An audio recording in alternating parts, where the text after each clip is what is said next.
생물 사이에 계신 여호와, 이 제목으로 하나님 말씀을 살펴보도록 하겠습니다. 내 생물 사이에 계신 만군의 여호와께서 이 마지막 날 하나님의 자녀들에게 은혜를 베푸시게 됩니다. 그래서 이 시간에 내 생물 사이에 계신 여호와, 이 제목으로 하나님 말씀을 살펴보도록 하겠습니다. 그래서 하나님께서 은혜를 주시는 통로, 하나님께서 백성들에게 은혜를 주시는 통로가 나타나게 되는데 시대별로 다르게 나타나게 되었습니다. 그래서 과거의 육신의 이스라엘 시대 때는 그 언약궤 위에 바로 법궤, 증거궤 위에 있는 그 두 그룹 사이에서 하나님께서 백성들에게 은혜를 베푸시게 되었습니다. 그리고 이제 주님께서 오신 뒤로 이 땅에 교회를 세우시게 되었고, 그 교회를 통해서 하나님의 백성들에게 은혜를 베푸시게 되었습니다. 바로 일곱 금 촛대 사이에서 하나님의 백성들에게 은혜를 베푸시게 되었다는 사실입니다. 그리고 이제 온전한 것이 올 때, 이제 영원한 세상에서 하나님의 백성들에게 은혜를 베푸실 때 바로 내 생물 사이에서 하나님의 백성들에게 은혜를 베푸시게 됩니다. 그래서 부분적으로 할 때는 이제 촛대 사이에서 하나님께서 은혜를 주시게 되었고, 이제 온전한 것이 올 때에는 내 생물 사이에서 하나님께서 영원하도록 백성들에게 은혜를 베푸시게 됩니다. 그래서 과거에 히스기야 왕이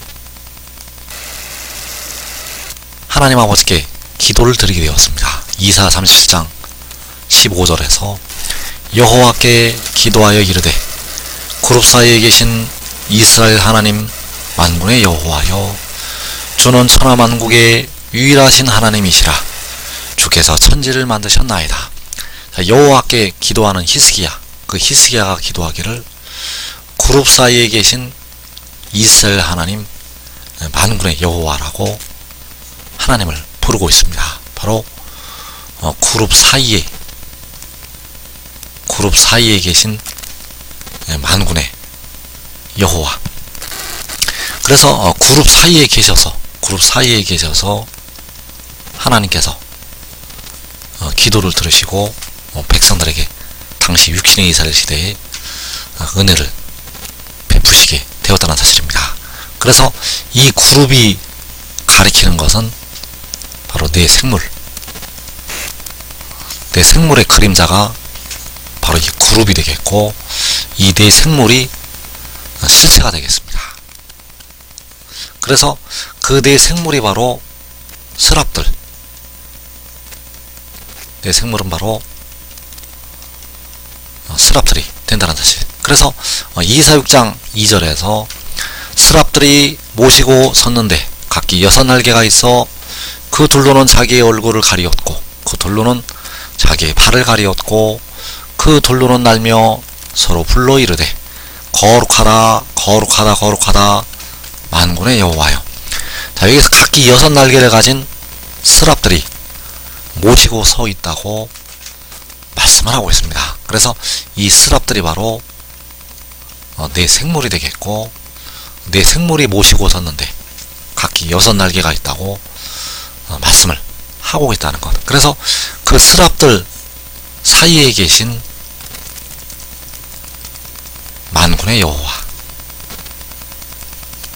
과거에 히스기야 왕이 기도하기를 그룹 사이에 계신 만군의 여호와라고 하나님을 칭하게 되었고, 이제 온전한 것이 올 때에 바로 스랍들 사이에 섬김을 받으시는 스랍들 사이에 계신 만군의 여호와가 되신다는 사실입니다. 그래서 사무엘하 6장 2절에서 다윗이 일어나 자기와 함께 있는 모든 사람과 더불어 바알레 유다로 가서 거기서 하나님의 궤를 메우려 하니 그 궤는 그룹들 사이에 좌정하신 만군의 여호와의 이름으로 불리는 것이라. 자, 다윗 왕이 하나님의 궤를 메어오려고 하였는데 그 하나님의 궤는 그룹들 사이에 좌정하신 만군의 여호와의 이름으로 불리는 것이라고 말씀을 하고 있습니다. 그 하나님의 언약궤. 하나님의 언약궤는 그룹들 사이에 좌정하신 만군의 여호와의 이름으로 불리는 것. 그래서 그 하나님의 언약궤 위에 두 그룹이 날개를 펼쳐서 있게 되었고, 그 그룹들 사이에 계신 만군의 여호와. 그래서 그 하나님의 언약궤는 만군의 여호와의 이름으로 불리는 것이라고 말씀을 하고 있습니다. 그래서 이 하나님의 언약궤 안에는 두 돌판이 있게 되었고, 그 하나님의 언약궤와 이 두 돌판은 마지막 날 독생자를 가리켜서 말씀을 하시는 것이 되겠습니다. 그래서 마지막에 만군의 여호와께서 그 그룹들 사이에 좌정하셔서 만민을 다스리시게 된다는 사실입니다. 시편 99편 1절에서 여호와께서 다스리시니 만민이 떨 것이요, 여호와께서 그룹 사이에 좌정하시니 땅이 흔들릴 것이로다. 자, 여기서 여호와께서 그룹 사이에 좌정하신다고 말씀을 하고 있습니다. 그래서 이 그룹이 바로 스랍들이요, 내 생물. 여호와께서 스랍들 사이에 좌정하시니 땅이 흔들릴 것이로다. 여호와께서 내 생물 사이에 좌정하시니 땅이 흔들릴 것이로다. 그래서 여호와께서 그룹 사이에 좌정하시고 다스리시게 된다는 사실입니다. 사무엘하 6장 2절에서 그 궤는 그룹들 사이에 좌정하신 만군의 여호와. 자, 그룹들 사이에 좌정하신 만군의 여호와. 마지막 날 여호와께서 그룹 사이에 좌정하시니 땅이 흔들릴 것이로다. 그래서 만군의 여호와께서는 그룹 사이에서, 그 스랍들 사이에서, 내 생물 사이에서 이방을 심판하시게 되고 하나님의 백성들에게 은총을 베푸시게 된다는 사실입니다. 그래서 시편 99편 1절을 다시 보게 되면 여호와께서 다스리시니 만민이 떨 것이요, 여호와께서 그룹 사이에 좌정하시니 땅이 흔들릴 것이로다. 그래서 여호와께서 만민을 다스리실 때가 계시록 7장, 잠시 동안 만군의 여호와께서 그룹 사이에 좌정하셔서 만민을 다스리시게 됩니다. 그래서 그 그룹이 바로 이 내 생물이 된다는 사실입니다. 그 그룹이 바로 내 생물이요, 스랍들.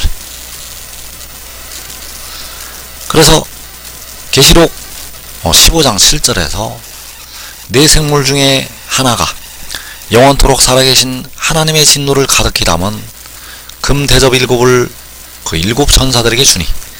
자, 내 생물 중에 하나. 그래서 이 내 생물이 바로 여호와께서 그룹 사이에 좌정하신다고 할 때 그 그룹이 되겠고, 계시록 15장에서 내 생물 중에 하나가 그 진노의 7 대접을 7 천사들에게 주게 됩니다. 그래서 그 전에 계시록 7장에서 만군의 여호와께서 내 생물 사이에 좌정하시고 만민을 다스리시게 된다는 사실입니다. 그래서 여호와께서 그룹 사이에 좌정하시게 되는데, 왜 그룹 사이에 좌정하시게 되는가? 그 그룹 사이에 바로 하나님의 언약궤가 있기 때문입니다. 그래서 그 하나님의 언약궤 안에는 두 돌판이 있게 되었고, 그 두 돌판이 가리키는 것, 그 하나님의 언약궤가 가리키는 것이 마지막 날 독생자와 독생자가 앉아있는 그 보좌. 그래서 만군의 여호와께서는 독생자 안에 계셔서 만민을 다스리시게 됩니다. 그래서 이사 6장 1절에서 주께서 높이 들린 보좌에 앉으셨는데 그의 옷자락은 성전에 가득하였고 스랍들이 모시고 섰는데, 자, 이 스랍들이 바로 여호와께서 그룹 사이에 좌정하신다고 할 때 그 그룹이 되겠고 내 생물. 그래서 스랍들이 모시고 서 있다는 것은 그 그룹들이 모시고 서 있다는 것이요, 내 생물이 모시고 서 있다는 것. 그래서 주는 바로 독생자를 가리키고 있다는 사실입니다.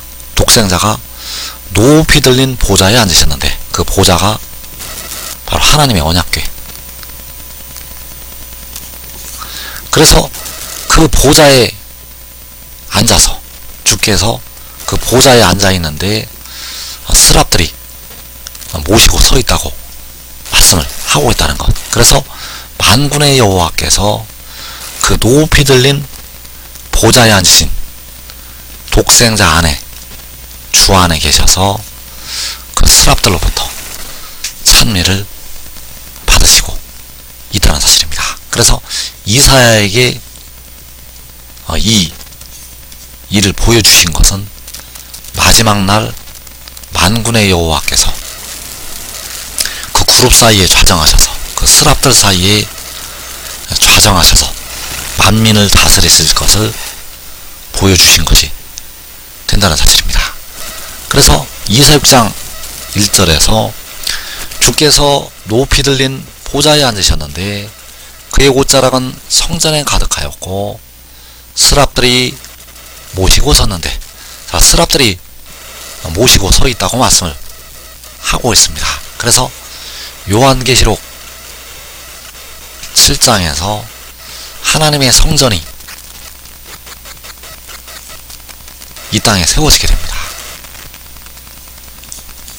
모든 이방 나라들의 보화가 모여서, 모든 나라들의 보화가 모여서 하나님의 성전이 세워지게 되고 그 보좌에 주께서 바로 독생자가 앉아있게 되고 만군의 여호와께서는 그 주 안에, 바로 독생자 안에 계셔서 스랍들로부터 찬미를 받으시게 된다는 사실입니다. 그리고 계시록 7장에서 만군의 여호와의 영광이 세계 열방을 향해서 나타나게 되는데, 열방이 목전에서 하나님의 영광이 나타나게 되는데, 그 전에 계시록 6장의 환란날 먼저 그 영광을 성소에서 보이시게 됩니다. 그래서 계시록 6장의 환란날에 해돋는 데 있는 작은 성읍에서, 해돋는 데 있는 성소에서 하나님의 영광을 의의 나무들에게 먼저 나타내시게 됩니다. 그래서 스랍들이, 그룹들이, 내 생물이 이때도 모시고 서 있다는 사실입니다. 그래서 시편 50편 2절에서 온전히 아름다운 시온에서 하나님이 빛을 비추셔도다. 우리 하나님이 오사 잠잠하지 아니하시니 그 앞에는 삼키는 불이 있고 그 사방에는 광풍이 불리로다. 자, 그 앞에 삼키는 불이 있고 그 사방에 광풍이 불 것을 말씀을 하고 있습니다. 이 일이 바로 계시록 6장의 환란날, 해돋는 데 있는 작은 성읍에서, 성소에서, 의인들의 장막에서 나타나게 됩니다. 그래서 그 온전히 아름다운 시온에서, 그 성읍에서, 그 성소에서, 그 하나님의 성에서 하나님의 빛을 비추시게 됩니다. 우리 하나님이 오사 잠잠하지 아니하시니 그 앞에는 삼키는 불이 있고 그 사방에는 광풍이 불리로다. 그래서 지금 믿고 순종하는 자들은 온전히 아름다운 시원에서 생명수를 먼저 마시고 자기와 자기 원집이 영생을 먼저 취하게 됩니다. 이 복된 자리에 꼭 들어가기를 축원합니다.